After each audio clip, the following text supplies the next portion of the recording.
నమస్తే, welcome to reality check. ప్రస్తుతం మనతో పాటు ఉన్నారు సీనియర్ పొలిటికల్ అనలిస్ట్ కోటేశ్వరరావు గారు. సార్ నమస్తే అండి.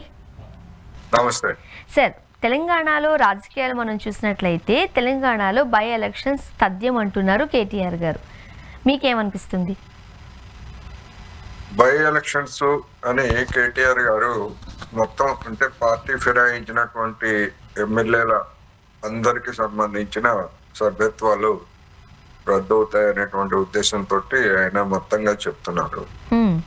కానీ ఇప్పటి వరకు జరిగినటువంటి పరిణామాలు లేదా స్పీకర్ విచారణలో కొంతమంది ఎమ్మెల్యేలు చెప్పినట్లుగా వచ్చినటువంటి అనధికారిక వార్తల్ని ఇవన్నీ చూసినప్పుడు, రెండోది ముందుగానే అనేక మంది ఊహించినట్లుగా కేవలం ఇద్దరు ఎమ్మెల్యేలు దానం నాగేందర్, కడియం శ్రీహరి, వీళ్ళిద్దరి మీద మాత్రమే అనర్హత వేటు పడేటువంటి అవకాశం ఉంది.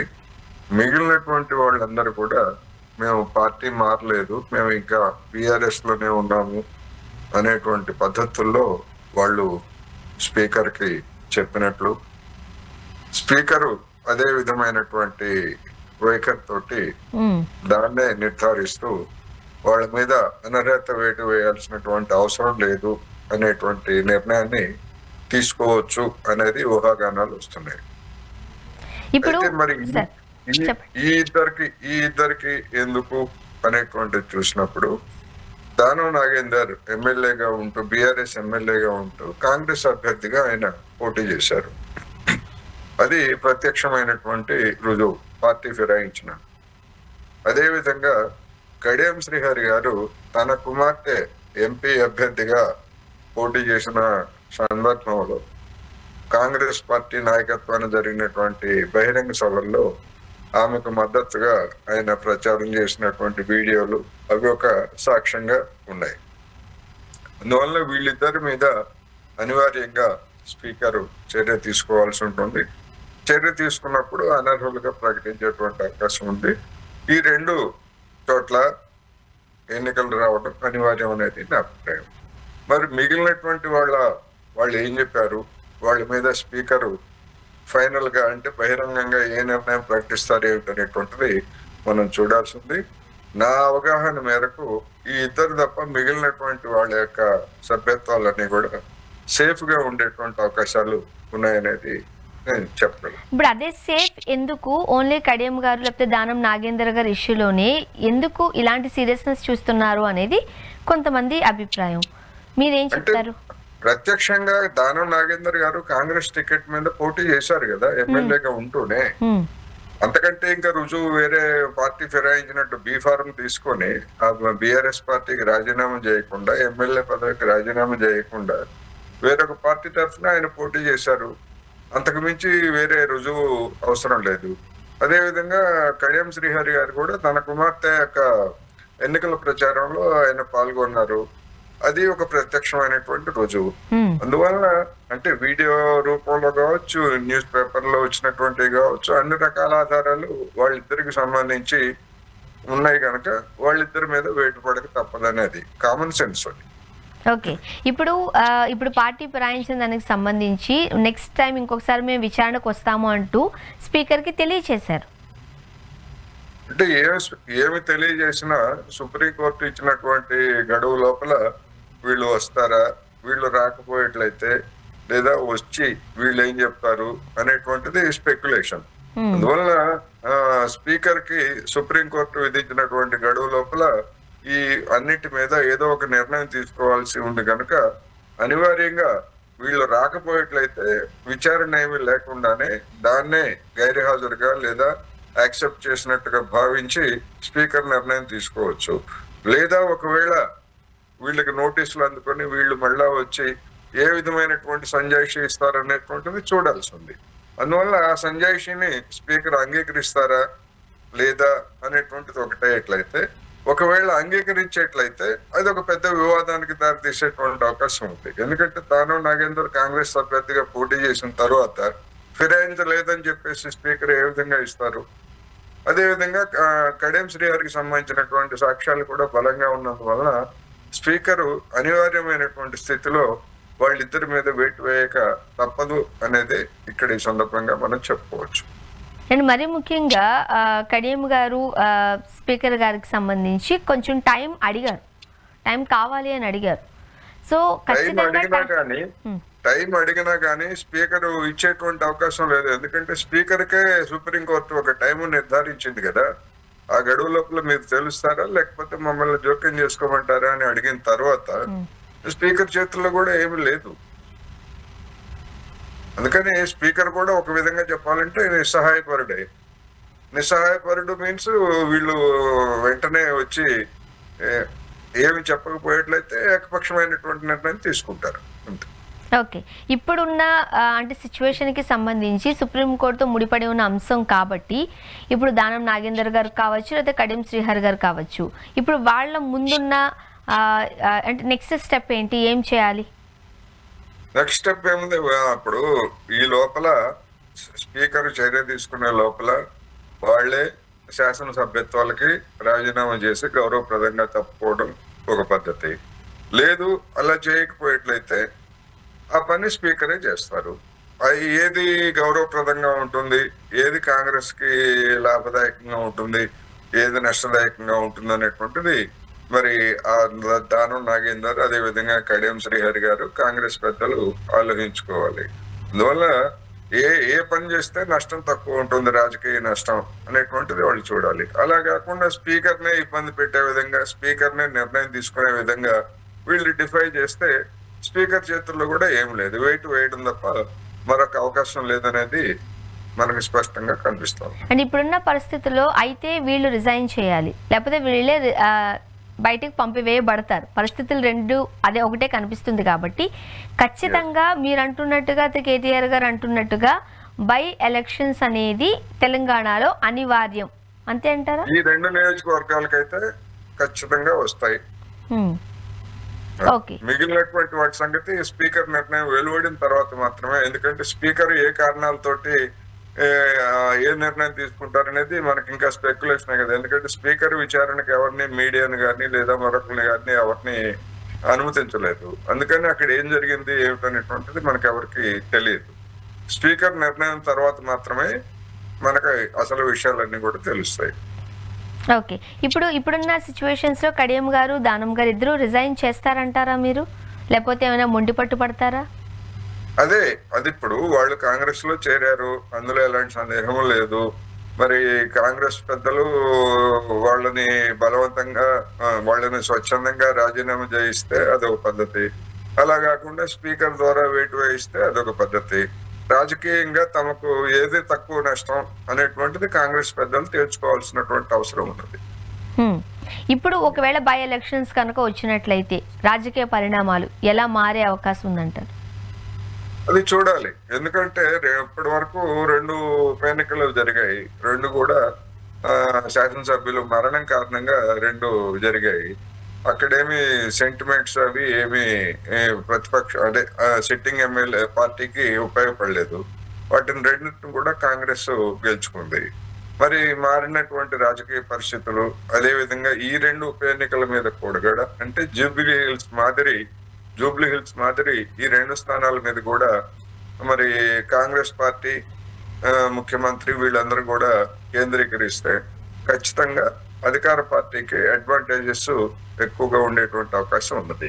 అందువలన అది ఎట్లా జరుగుతుంది ఏమిటి అనేటువంటిది చూడాలి. రెండోది, వీళ్ళ మీద ఎవరిని బీఆర్ఎస్ పార్టీ కావచ్చు లేదా బీజేపీ కావచ్చు ఎవరిని పోటీలోకి దించుతుంది, అది ఆ పోటీ త్రిముఖ పోటీగా ఉంటుందా, లేకపోయేట్లయితే పేరుకి త్రిముఖ పోటీగా ఉన్న జూబ్లీ హిల్స్ లో మాదిరి బీఆర్ఎస్ కాంగ్రెస్ మధ్యనే ఉంటుందా, సుదూరంలో బీజేపీ ఉంటుందా అనేటువంటిది మనకి అవన్నీ ఖరారు అయిన తర్వాత మాత్రమే మనం వాటి గురించి చెప్పగలం. కానీ అక్కడున్న నియోజకవర్గాలు, అక్కడున్న రాజకీయ పరిణామాలు, రాజకీయ పరిస్థితుల దృష్ట్యా ఏ పార్టీకి ప్లస్ అంటారు, ఏ పార్టీకి మైనస్ అంటారు? అంటే అధికారంలో ఉన్నటువంటి పార్టీలకి సహజంగానే బై ఎలక్షన్స్ ప్లస్ అవుతాయి. రెండోది, కేంద్రీకరణ కూడా మనం జూబ్లీ హిల్స్ లో చూసాం కదా, ఏ విధమైనటువంటి కేంద్రీకరణ, డబ్బు లేదా స్థానిక నాయకుల్ని ప్రలోభపరచడం. అధికార పక్షం ఏ పక్షమైనా, అది కాంగ్రెస్ అయినా బీఆర్ఎస్ అయినా చేస్తున్నది అదే. బీజేపీ అధికారంలో ఉన్నటువంటి రాష్ట్రాల్లో కూడా అలాంటి పనే చేస్తున్నారు. అందుకని ఇప్పుడు ఈ స్టేషన్ కనుపూరు, అదేవిధంగా ఈ దానవ నాగేంద్ర ప్రాతినిధ్యం వహించేటువంటి నియోజకవర్గాల్లో కూడా అదే జరుగుతుందనేది మనకి స్పష్టం. అయితే బీఆర్ఎస్ ఏ మేరకు ప్రతిఘటిస్తుంది, ఇప్పుడు జూబ్లీ హిల్స్ అనుభవాన్ని తీసుకొని ఏమైనా జాగ్రత్తలు తీసుకుంటుందా, లేకపోతే ఎవరిని వీళ్ళకి పోటీగా ఉండేటువంటి ధీటైనటువంటి వాళ్ళని, డబ్బున్నటువంటి వాళ్ళని పెట్టి వాళ్ళు కూడా ఓట్లు కొనుగోలు చేస్తారా, ఏం చేస్తారు ఏమిటనేటువంటిది ఇప్పటికైతే ఊహాజనితమే. కానీ జూబ్లీ హిల్స్ బై ఎలక్షన్స్ లో కూడా బీఆర్ఎస్ ఏం తక్కువేం కాదు, చాలా పెద్ద మొత్తంలో డబ్బు పంపిణీ చేసిందనే వార్తలు మనం చూసిన నేపథ్యంలో అంత కష్టపడిన కేటీఆర్ గారే స్వయంగా వచ్చి క్యాంపెయినింగ్ లో పాల్గొన్న పరిస్థితి ఏంటో, రిజల్ట్ ఏంటో మనం చూసాం. అలాంటి పరిస్థితి ఏమైనా రిపీట్ అయ్యే అవకాశం ప్రస్తుతం తెలంగాణలో ఉన్న పరిస్థితులు చూస్తుంటే మీకు అనిపిస్తుందా? ఖచ్చితంగా రిపీట్ అవుతుంది అదే పరిస్థితి. ఎందుకంటే బీఆర్ఎస్ బలహీనమైనటువంటి వికెట్ తో ఉన్నది. కాంగ్రెస్ పార్టీ రెండు ఉప ఎన్నికల్ని గెలుచుకున్నది. అందువల్ల కాంగ్రెస్ ఇప్పుడు బలమైనటువంటి స్థితిలో ఉన్నదనేది చెప్పుకోవచ్చు. రెండోది, దానికి ఉన్నటువంటి అధికారం, గ్రామాల్లో ఉన్నటువంటి వాళ్ళని కానీ, లేకపోతే ఓటర్లందరినీ, పట్టణాల్లో ఉన్నటువంటి వాళ్ళందరినీ కానీ ఇన్ఫ్లుయెన్స్ చేయగలిగినటువంటి వాళ్ళు ఎక్కువ మంది కాంగ్రెస్ కి అడ్వాంటేజ్ ఉంటుంది. మరి ముఖ్యంగా వీళ్ళు ఎన్నికల్లో పోటీ చేస్తున్నప్పుడు పార్టీని చూసి, అభ్యర్థిని చూసి ప్రజలు తమ ఓటు హక్కుని వినియోగించుకుని వాళ్ళకి కావాల్సిన అభ్యర్థిని నెగ్గించుకుంటూ ఉంటారు. వన్స్ అధికారంలోకి వచ్చిన తర్వాత వీళ్ళు చేసే ఫిరాయింపులు మనం చాలా ఏళ్ల నుంచి చూస్తూనే ఉన్నాం. పెద్ద పెద్ద వాళ్ళు కూడా ఈ జంపింగ్లు ఇవన్నీ చూస్తున్న నేపథ్యంలో ఇప్పుడు కనుక దానమ్మ గారి విషయంలో కావచ్చు, కడియం గారి విషయంలో కావచ్చు, ఈ అనర్హత వేటు అనేది పడితే రాజకీయాలలో మనం ఏవైనా మార్పు చూడొచ్చా ఒక డెసిషన్ తీసుకునే ముందు? కానీ మీకు ఏమైనా అనిపిస్తుందా? అంటే ఫిరాయింపుల నిరోధక చట్టం కింద వేటుపట్టడం అనేటువంటిది బహుశా మన ఉమ్మడి ఆంధ్రప్రదేశ్ లో కానీ, లేదా రెండు తెలుగు రాష్ట్రాల చరిత్రలో కానీ మొదటిసారి అవుతుంది. అందుకని ఆ మేరకు అది ఒక సంచలనాత్మకమైనటువంటి విషయంగానే ఉంటుంది. అయితే ఈ ఫిరాయింపులకు సంబంధించి గడిచినటువంటి ఏడాదిన్నర కాలంలో అనేకమైనటువంటి చర్చలు ఇవన్నీ కూడా జరిగాయి. జనం కూడా వాటన్నిటిని కూడా విన్నారు, చూశారు. అందుకని జనం కూడా కొన్ని నిర్ణయాలకి వచ్చేసేటువంటి అవకాశం ఉంది. ఆ నిర్ణయాలకు వచ్చేసినప్పుడు ఏంటంటే జనంలో పెద్ద సంచలనం ఏమీ ఉండదు. అందుకని నా సాధారణమైనటువంటి ఒక పరిణామంగానే తీసుకుంటారు. ఆ రీత్యా చూసుకున్నప్పుడు పెద్ద పెనుమార్పులు ఏవో ఈ నియోజకవర్గాల ఉప ఎన్నికలతోటి పెనుమార్పులు ఏవో రాష్ట్రంలో వస్తాయని అనుకోవడానికి కూడా లేదు. ఎందుకంటే ఆ నియోజకవర్గాలని గెలిచినా ఓడినా కానీ అధికార పక్షానికి వచ్చేటువంటి నష్టం ఏమీ లేదు. ఒకవేళ ఓడిపోయేట్లయితే బీఆర్ఎస్ కే అది సంఖ్యారీత్యా ఇంకొక 2 సీట్లు పోతాయి తప్ప బీఆర్ఎస్ కి అదనంగా వచ్చేది ఏమీ ఉండదు. గెలిస్తే ఆ 2 సీట్లు ఉంటాయి.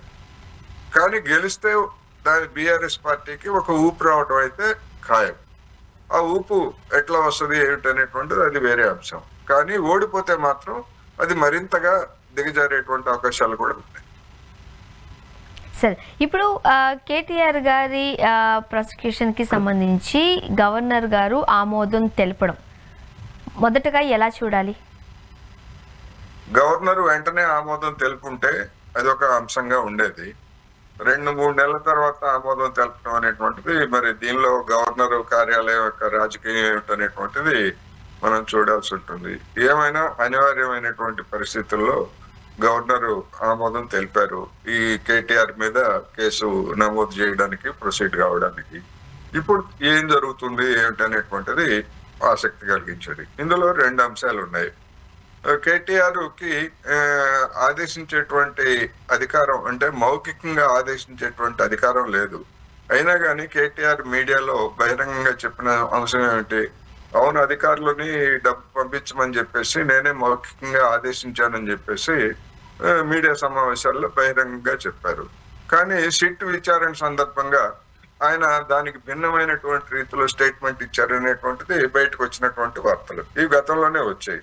ఏమిటంటే నేను ముఖ్యమంత్రిగా నేను ఏదో కొన్ని అనేక విషయాలు చెప్తుంటాను, ఆ చెప్పినటువంటి వాటన్నిటిని కూడా అది సరైందా లేకపోతే దానికి నిబంధనల ప్రకారం ఉందా లేదా చూసుకోవాల్సినటువంటి బాధ్యత అధికారులదే.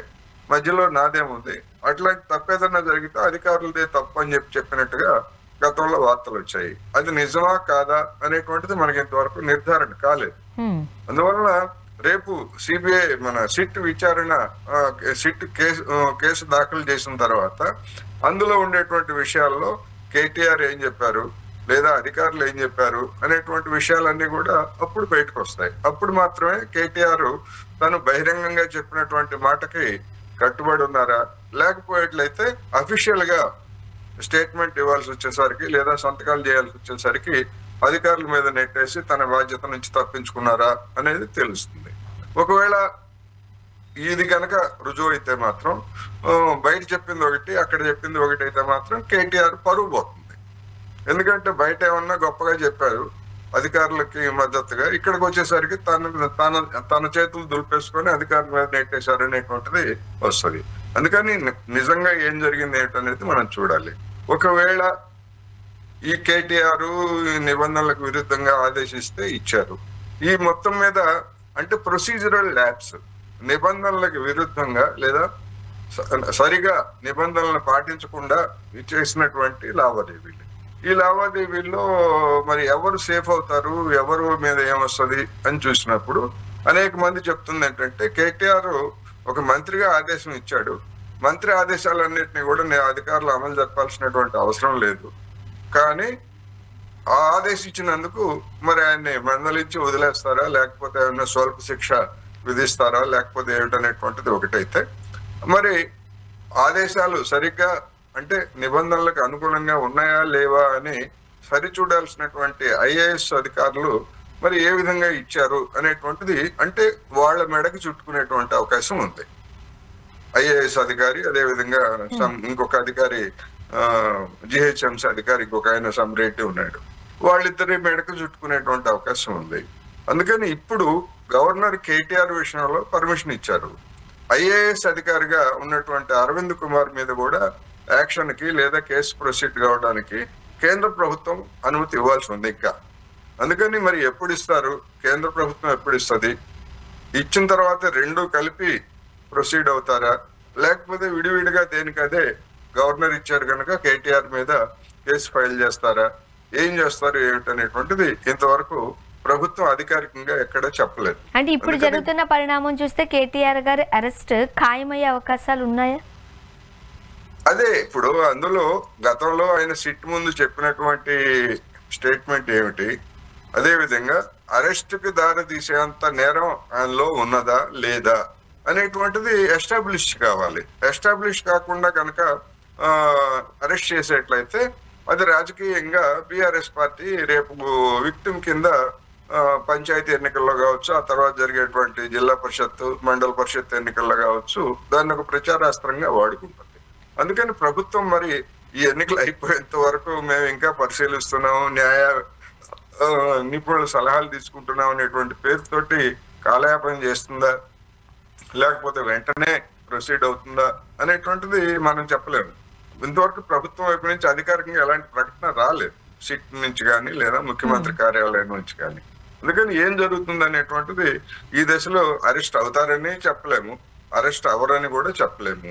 అరెస్ట్ కావడానికి వీలైనంత బలమైనటువంటి కారణాలు కేటీఆర్ వైపు నుంచి ఉన్నాయా లేదా అనేటువంటిది కూడా ఇప్పుడు చర్చ. అండ్ మరోపక్క కేటీఆర్ గారు 4.5 లక్షల కోట్ల భూ స్కామ్ కి రేవంత్ రెడ్డి గారు పాల్పడ్డారు అంటూ ఒక ఆసక్తికరమైన కామెంట్స్ చేశారు. అది అటువంటి స్కామ్ ఏదైనా ఉందంటే అది బీఆర్ఎస్ హయాంలోనే ప్రారంభమైంది. ఎందుకంటే గతంలో పారిశ్రామిక వాడల్లో కాలుష్య కారణంగా మూసివేసినటువంటి పరిశ్రమలకు సంబంధించినటువంటి భూములు కానీ లేకపోతే మూసివేయాల్సినటువంటి పరిశ్రమలకు సంబంధించినటువంటి భూములు కానీ చాలా తక్కువ మొత్తాలకి యజమానులకి కట్టబెట్టడానికి అంటే వాళ్ళకి విక్రయించుకోవడానికి అనుమతులు ఇస్తూ గతంలో 2022లో లేదా 2021లోనో బీఆర్ఎస్ ప్రభుత్వము కొన్ని ఉత్తర్వులు జారీ చేసింది, కొన్ని నిబంధనలు విధించింది. ఇప్పుడు రేవంత్ రెడ్డి సర్కారు వాటినే మళ్ళా మరొక రూపంలో చేసినటువంటి దాని ప్రకారం మరి ఇంకా తక్కువ ధరకి భూ యజమానులకి కట్టబెట్టడానికి నిబంధనలు రూపొందించింది అనేటువంటిది ఒక ప్రధానమైనటువంటి ఆరోపణ. అది గనక వాస్తవం అయ్యేట్లయితే అల్టిమేట్ గా ఎవరు లబ్ధి పొందుతారు ఏమిటి అని చూసుకున్నప్పుడు నష్టపోయేది మాత్రం రాష్ట్ర ప్రజలు. అవి ఎప్పుడో తాతల తండ్రుల నాడు చాలా నామమాత్రపు ధరలకో లేకపోతే అసలు ఉచితంగానో లేదా ప్రభుత్వ భూములు అవి. అందుకని అవి ప్రభుత్వ భూములు. అవి ఆ ప్రభుత్వ భూముల్ని పారిశ్రామికవేత్తలుగా ఉన్నటువంటి వాళ్ళు అమ్ముకోవడానికి కారు చౌకగా ఇవాళ హైదరాబాద్ ఈ పారిశ్రామిక ప్రాంతాలు ఏవైతే ఉన్నాయో ఇవన్నీ కూడా లక్షల రూపాయలు చేసేటువంటి ప్రాంతాలు ఇవన్నీ. అటువంటి లక్షల రూపాయలు చేసేటువంటి స్థలాల్ని కొన్ని వేల రూపాయలకి యజమానులకు కట్టుబెట్టడం అంటే ఖచ్చితంగా దానిలో కుంభకోణం అనేటువంటిది ఉంటది. గతంలోనే అటువంటి కుంభకోణం బీఆర్ఎస్ హయాంలో జరిగింది. ఇప్పుడు ఇంకా తగ్గించారు కనుక అది కనుక ప్రొసీడ్ అయ్యేట్లయితే ఇది కూడా మరొక పెద్ద కుంభకోణంగా మారేటువంటి అవకాశం ఉంది. అందువల్ల నా అభిప్రాయం ఏంటంటే ఈ భూముల్ని రాష్ట్ర ప్రభుత్వమే మొత్తం స్వాధీనం చేసుకోవాలి, ప్రజా ప్రయోజనాలకి అనుగుణంగా వినియోగించాలి. ఒకవేళ ఆ పారిశ్రామికవేత్తలకి భూములు ఇవ్వాల్సి వస్తే ఇవాళ ఉన్నటువంటి రిజిస్ట్రేషన్ వాల్యూ ప్రకారం ఆ మేరకు లేదా ఇంకొంచెం అదనంగా ఇచ్చి బయట ఎక్కడైనా ఇతర ప్రాంతాల్లో వాళ్ళకి భూములు కేటాయించాలి. లేదా అటువంటి మినహాయింపులు ఇచ్చి అత్యధిక భాగం ప్రభుత్వం స్వాధీనం చేసుకొని కొంత మొత్తాన్ని ఆ యజమానులకి అప్పగించాలి. అలా కాకుండా మొత్తం భూములు అమ్ముకోవడానికి గనక యజమానులకి అవకాశం ఇచ్చేట్లయితే అది డెఫినెట్ గా దానిలో కుంభకోణం ఉంటుంది. అధికారంలో ఉన్నటువంటి పెద్దలు వాళ్ళతోటి కుమ్మక్కయి కొంత కొట్టేసేటువంటి అవకాశాలను కూడా మనకు కాదని. అందువల్ల కేటీఆర్ చెప్పేటువంటిది మరి వాళ్ళు ప్రత్యామ్నాయంగా ఏం చేయదలుచుకున్నారు, ఏం చేయాలనేటువంటి డిమాండ్ ఆయన దగ్గర నుంచి వచ్చినట్టు మనకు కనపడుతుంది. నా అభిప్రాయం ప్రకారం అయితే ప్రభుత్వమే వాటిని మొత్తం స్వాధీనం చేసుకొని 4వ వంతో లేకపోతే 10%, 15% యజమానులకు ఇచ్చి ఆ విధంగా సెటిల్ చేసుకోవాలనేది మాత్రం నేను చెప్పదలుచుకున్నాను. అండ్ నిన్న జగన్మోహన్ రెడ్డి గారు హైదరాబాద్ వచ్చారు. వచ్చినప్పుడు మనం చూసాం, జన సందోహాన్ని చూసాము, సెక్యూరిటీ విషయంలో సోషల్ మీడియాలో జరుగుతున్న ప్రచారాన్ని మనం చూసాము. ఓవరాల్గా మీరు ఏం చెప్తారు?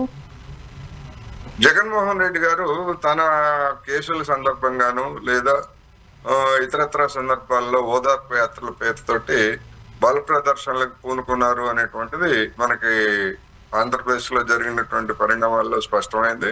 అదే విధంగా హైదరాబాద్ లో జరిగినటువంటి నిన్నటి వ్యవహారం కూడా అదే స్పష్టమైంది. అందువల్ల అలాంటి నిబంధనలకు విరుద్ధంగా జనాన్ని స్వచ్ఛందంగా జనం వచ్చారా లేకపోతే ఆ పార్టీ వాళ్ళే తరలించారా ఏమిటి అనేటువంటి దాంతో నిమిత్తం లేకుండా అనుమతి లేకుండా వచ్చినటువంటి గుమిగూడి శాంతి భద్రతలకు లేదా ట్రాఫిక్ కి విభ్రాంతం కలిగించినటువంటి వాళ్ళందరి మీద కూడా కనుక రాష్ట్ర ప్రభుత్వాలు కేసులు నమోదు చేసి తగినటువంటి జరిమానాలు ఇతర శిక్షణ చర్యలు కనుక తీసుకున్నట్లయితే ఇలాంటి చౌకబారు వ్యవహారాలు భవిష్యత్తులో జరగవు. కానీ ఈ కోర్టులకు హాజరయ్యే సందర్భంలో కూడా ఈ విధమైనటువంటి బల ప్రదర్శన చేయటం అనేటువంటిది ఇది ఒక ప్రమాదకరమైనటువంటి పోకడని ఒక విధంగా చెప్పాలంటే బ్లాక్ మెయిలింగ్ టాక్టిక్స్ తప్ప మరొకటి కాదు. కోర్టు సమన్లు ఇచ్చింది, ఒక మాజీ ముఖ్యమంత్రిగా లేకపోతే ఒక ముద్దాయిగా కోర్టుకి హాజరు కావాలి. కానీ ఈ విధమైనటువంటి ప్రదర్శనలు మద్దతుదారులందరినీ సమీకరించుకుని జై జై ధ్వానాలు కోర్టు బయట రోడ్ల మీద చేయటం అనేది ఒక విధంగా చెప్పాలంటే అరాచకం తప్ప మరొకటి కాదనేది నా అభిప్రాయం. సెక్యూరిటీ విషయంలో ఏం చెప్తారు మీరు?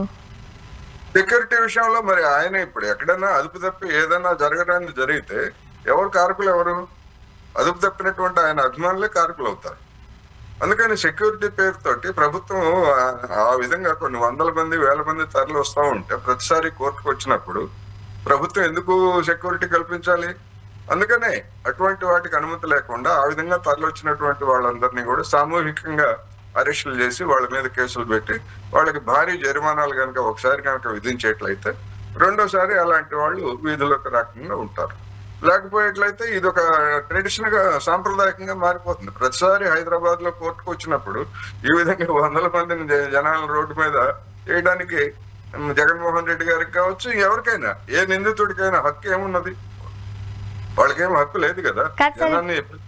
అభిమానంతో ఇంతమంది తరలి వస్తున్నారు అని అంటే తెలంగాణలో కూడా జగన్మోహన్ రెడ్డి గారికి సెపరేట్ ఫ్యాన్ బేస్ ఉందా? ఇది రాజకీయాలను ఏమైనా మార్చే అవకాశాలు లేకపోతే ఏదైనా ఒక స్ట్రాటజీయా, అజెండానా? అట్లాంటి ఫ్యాన్ బేస్ ఏం లేదు, ఆయనకి రాజకీయ ఎజెండా ఏం లేదు.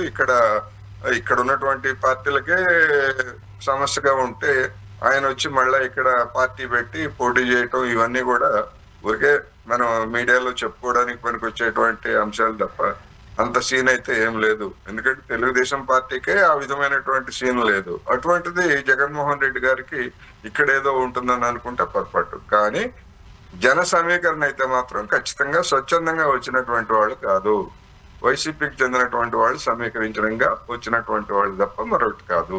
ఎవరైనా వీర భక్తులు ఎవరైనా ఉంటే రావచ్చు, కానీ ఆ వీర భక్తులు కూడా ఆ విధంగా వీధుల్లోకి వచ్చి వీరంగా వేయడానికి వాళ్ళకి ఏమి రైట్ ఉంది? జనాన్ని ప్రయాణికుల్ని ఇబ్బంది పెట్టేటువంటి రైట్ ఎక్కడుంది? శాంతి భద్రతల కోసం ఇక పోలీసులు ఉన్నది ఇంకా జగన్మోహన్ రెడ్డి గారి చుట్టూ తిరగడానికైనా కాదు కదా. అందుకని అటువంటి చర్యలు అయితే మాత్రం సమర్థనీయం కాదు అని చెప్పొచ్చు. థ్యాంక్ యూ సో మచ్ అండి, మీ అభిప్రాయాలు పంచుకున్నారండి. Thank you. ఇది వాళ్ళ రియాలిటీ చెక్. Stay tune.